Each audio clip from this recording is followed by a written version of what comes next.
Ebigambo b'ebembezo muri Sheema hamwe n'aba bishop ku rugo muri United States of America abo babembigura ku kanisa rugogo mu muri Gacencwire Sheema.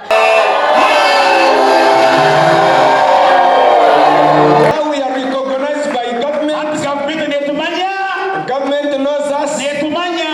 Uganda knows us.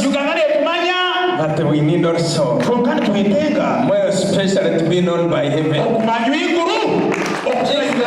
knows us. And then they will get freedom. They will get freedom. Then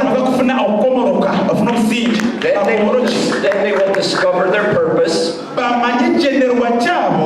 Then they will go out and make a difference. This is a place where lives will be transformed. This is a place where relationships will be restored. Bishop Patrick Bonabantu akwasibwe kanisezi kandi atwire naherezamo na nokura ibyo kombeka. So those who can't afford to take care of Amena kugira ngo tubahereze at least buri murokore tumuhereze buri umuntu wenda tumuhereze enkoko akwata kweyanga umuntu wenda. I will put for you saving scheme and the saving scheme is working, but work hard. Bible says if you don't work, if you don't wake up and work, you shouldn't eat.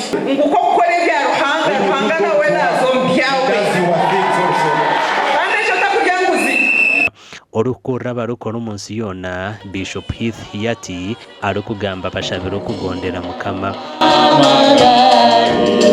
You fully obey the Lord your God.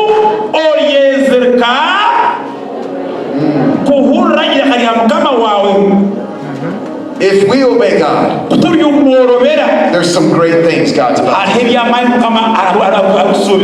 Kanisa eyesurwe Grace International Ministries omugandi abikiriza abo busaba dikono bwa bukungu omurumito ma district bashabirwe kugumana bahembiri yabekitinisa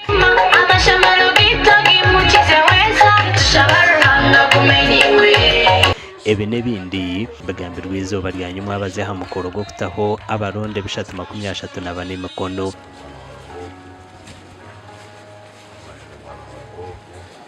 Tugere mbabazi ekintu cyo kushisha amagara gawe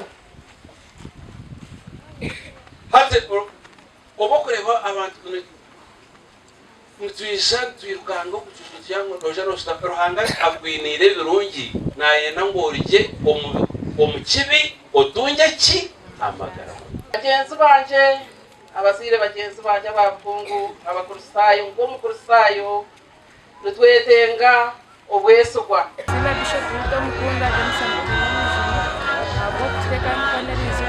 basi imirenjiri eyeyongire kwindura imitima y'abantu cyo kubanza akijana shomesa enjiri ya rukundo yasirengo that with the theme that of love that unites nambo tuyontoronda emotoka ya archdeacon omuru 2024 kandi twafundize tubureka cyitwa halfway twende motoka iryo miliyoni 35 abicariza hona bonjire bashabwa okugumiserizana hamwe na nokusasarana amakuru agagasha kwa Sheikh Abduratifu na Onesimus Ndianabo.